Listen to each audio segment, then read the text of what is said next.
Alicia Jones. I am a professor in the Department of Folklore and Ethnomusicology at Indiana University, and I teach ethnomusicology. I guess you could say I do ethnomusicology of men's studies.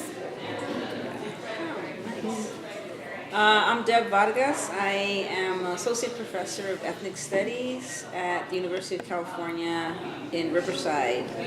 And my background actually is in sociology. My PhD is in sociology.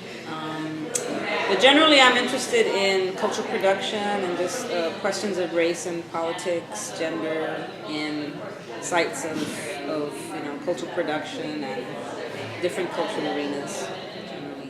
I'm especially drawn to music. Really compelling presentation. Can you talk a little bit about what you presented about and whether and how it relates to your broader work? No, we'll just go ping pong again. Yeah. Okay. Well, today I talked about Jenny Rivera, who was really popular singer of ranchera and banda music. Jenny was born in Southern California, and she passed away in 2012, tragically. But she was a really interesting, I think, really provocative figure in the music industry, particularly Spanish language music. And so it was just really interesting to think about her kind of cultural work, in the context of neoliberalism, and thinking about politics of gender and race. And citizenship. So generally that's what the talk was about, and it fits within my broader project just because I've been doing work on women of color, especially Latina singing figures. My first book was on that, and so I'm still kind of doing some work dabbling in that area, even though it's kind of broadening out now to other singers as well. But generally I'm interested in bad women, and women who behave badly in the singing world. I always find them really interesting. I find the people who follow them and what that means really interesting for cultural politics and the politics of race. So. It's really good. It was a really good presentation. Yes. No, seriously. What? You're too kind. Listen. Today I started sharing some new work that I'm trying to figure out and think with people about, thinking about how music making, when it's embodied through singing, is an opportunity to consider the connections between musicality, sensuality, sexuality. So through the observation of Charles Anthony Bryant's performance of a very popular gospel song, I was able to start an analysis of how sexuality and musicality and the connections between the two can be imperceptible in performance, but very much a part of the mechanics of how sound is made. And in many ways, this aspect of singing contradicts some of the long-held theological teachings within congregations that discipline people to distance themselves from sexual activity out of a compulsory, heteronormative, partnered understanding of sexuality. This project relates to my larger project, my forthcoming book, in that I'm thinking about the concept of peculiarity within historically Black Protestant congregations. I use peculiarity as a way of talking about sexual orientation as well as social awkwardness. I find that term is a lot more familiar than queerness in those settings. The term queerness is a distraction from what I'm trying to get at.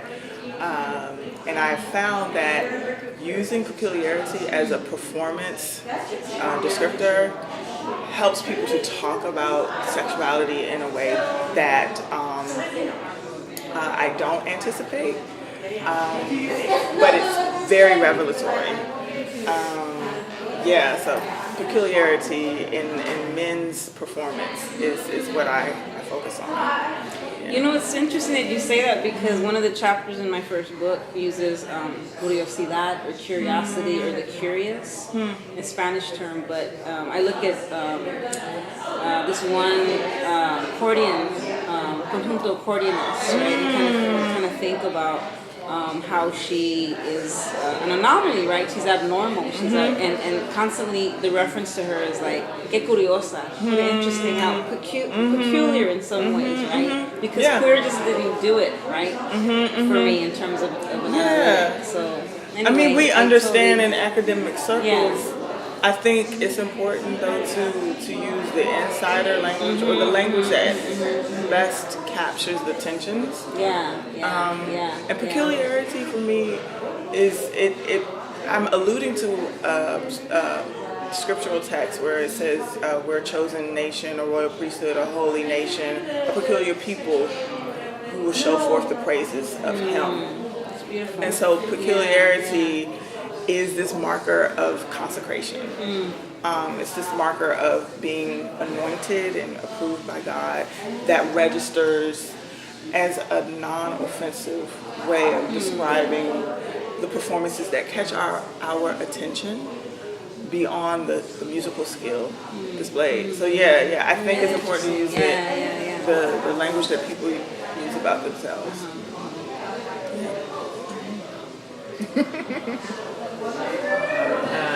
One of the things that Hetty cued me to in this conversation, and it's also clear from what you're saying so far, is that you come at scholarship in music from different directions, from different backgrounds. I want to talk about that, but I don't quite know how yet. Any ideas? Sure. Sure. My background is in performance, religious studies, and ethnomusicology. And somehow, my current project is an opportunity for me to weave in the experience and exposures that I've had from those backgrounds. Having specifically the insight from religious studies helps me to get at the guiding principles that people are tapping into as they make decisions about repertoire, collaborators, discretion, their public narrative. It helps me to not just, make an assessment based upon outsiders' perceptions of the theological dimensions, but rather draw from the common parlance of the people who are making the music. But in a way that captures language that they would recognize. But I would just add to that I think it's one of the exciting things about this conference, right? And different sort of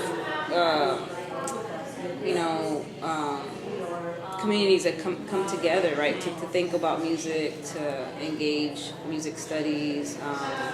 Whether it's here or a number of other different spaces, but here I think you find people coming at questions of music right from different backgrounds, different sets of training, different questions, right? So for me, there's a lot of conversation between our work, but at the same time, as I said, I really come to music as more of as a cultural text. I'm not a musicologist, right? I'm not trained, as a musician or a singer. But that also allows me a kind of very productive entrance and engagement with the music, right? Whether it's a singer, the performance, or fandom, or the circuits of media, right, around music, and generally, like, I have very simple questions in a lot of ways of music. Music is the text, but it's really about gender and power. That, of course, is never not class and never not race, right? But that's my curiosity always. Like, what can I learn from this particular cultural site or this particular performance, right? That says something that perhaps is helpful in terms of what's going on in the world, right? In a particular historical moment. What are the dynamics of power in a particular historical moment, right?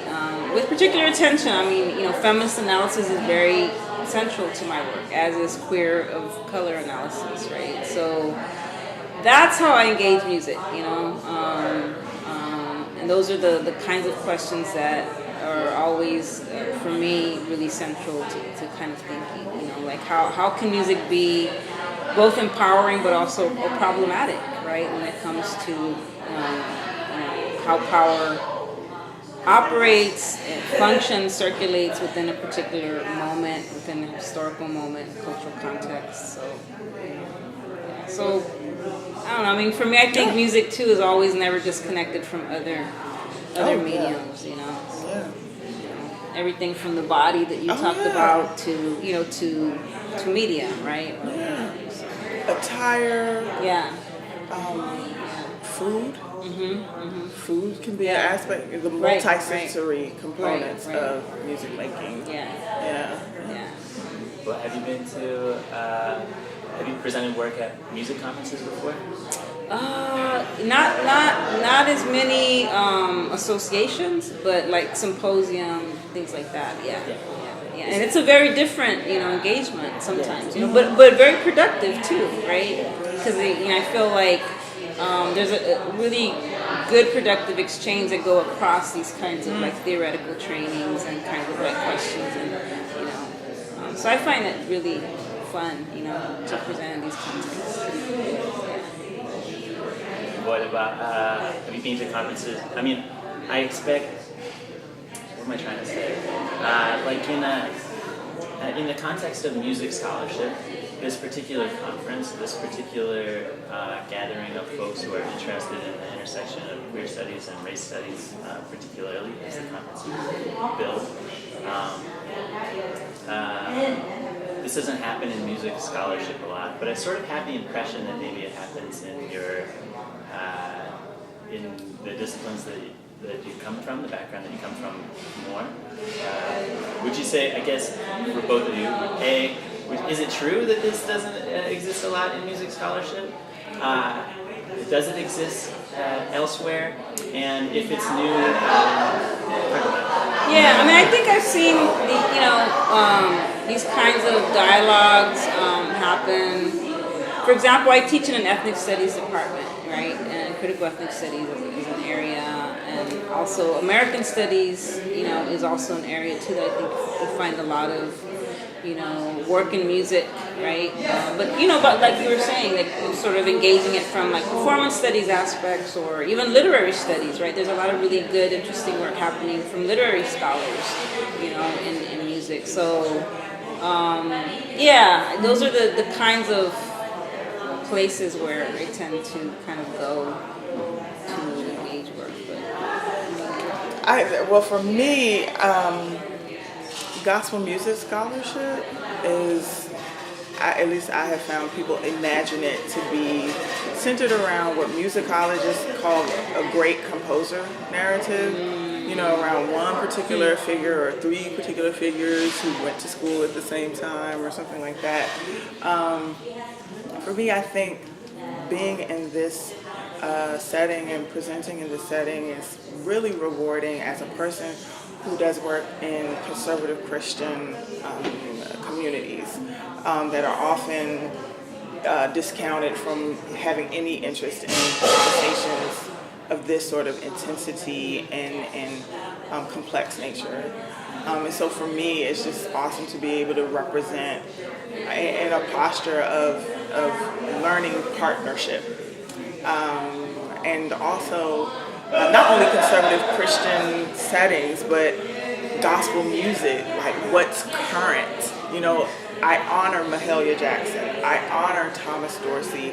I honor Kirk Franklin.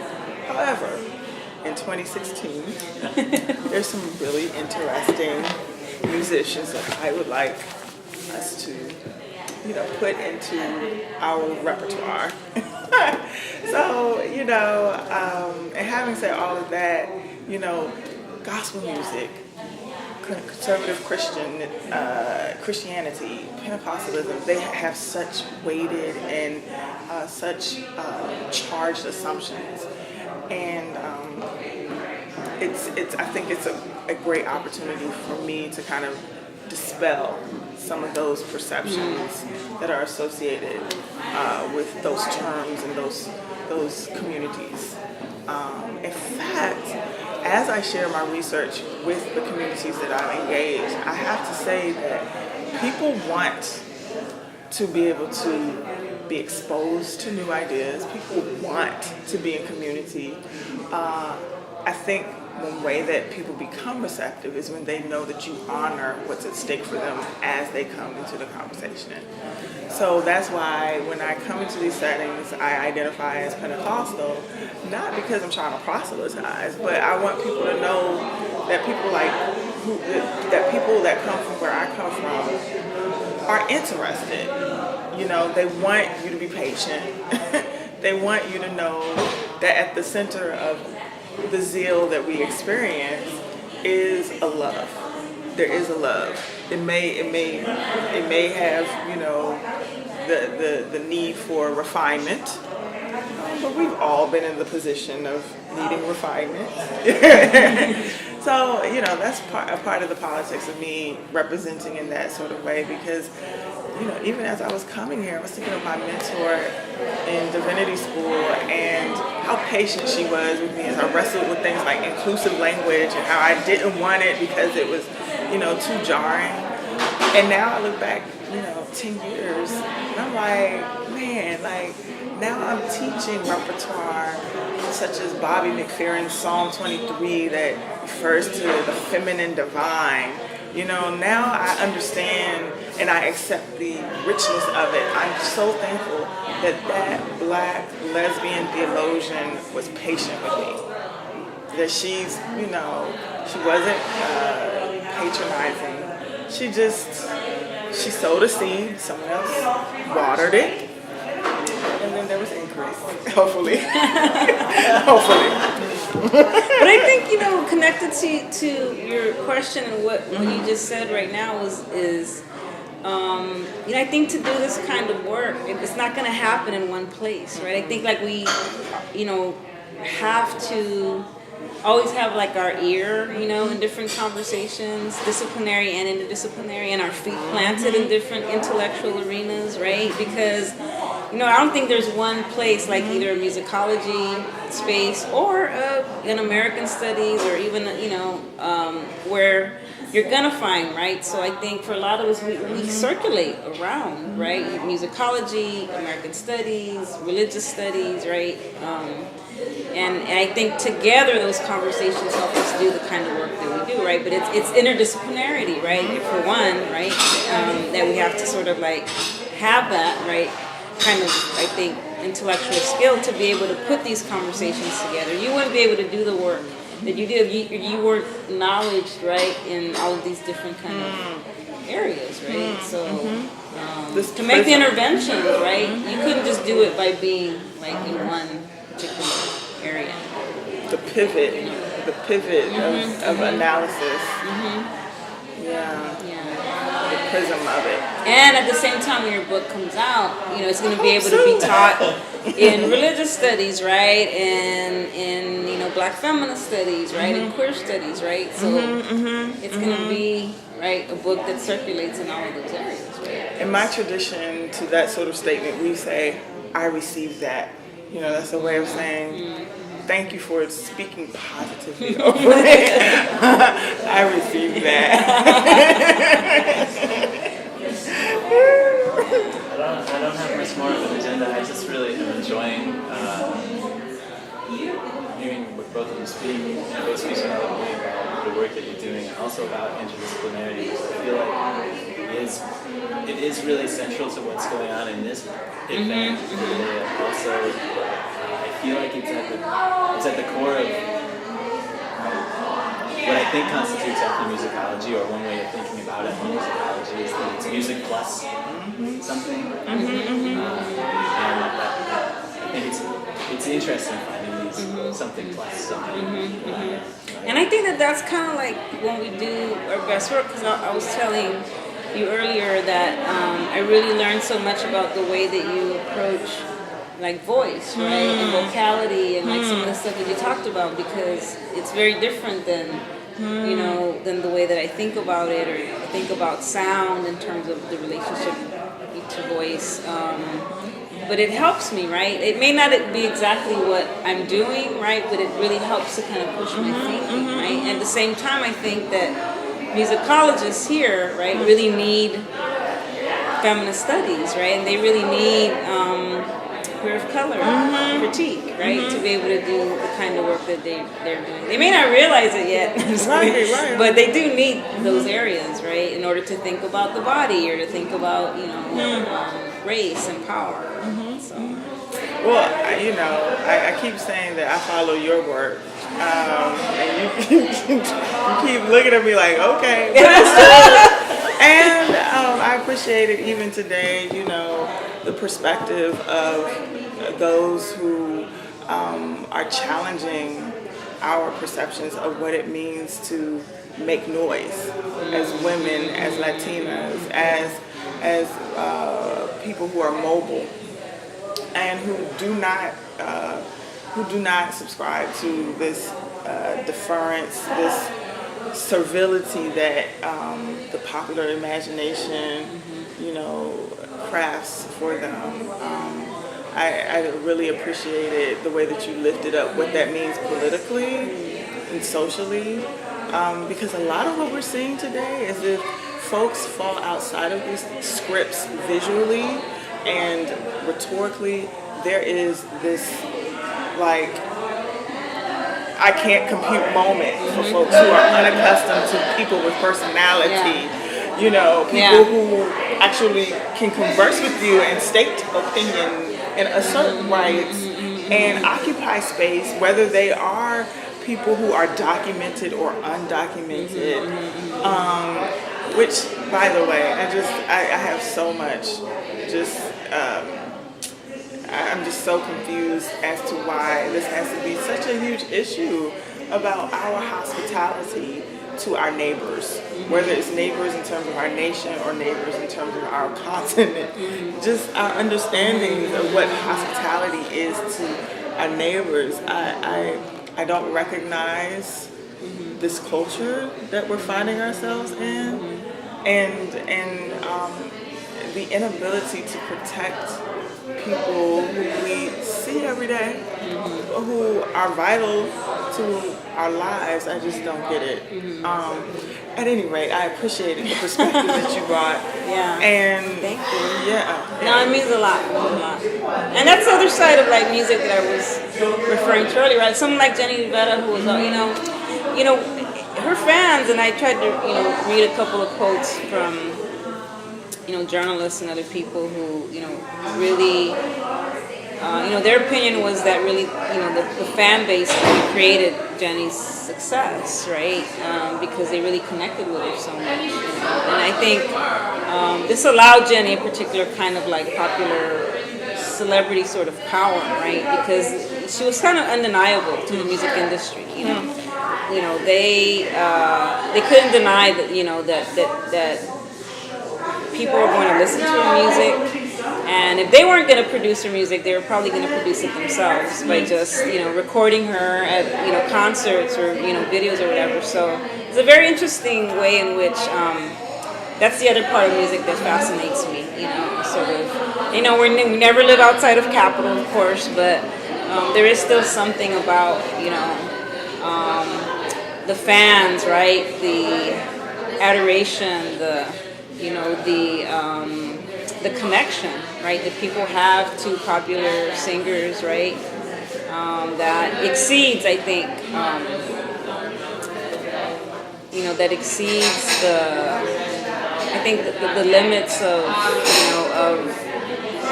commodity, right, and consumerism, right. There's something else there, right.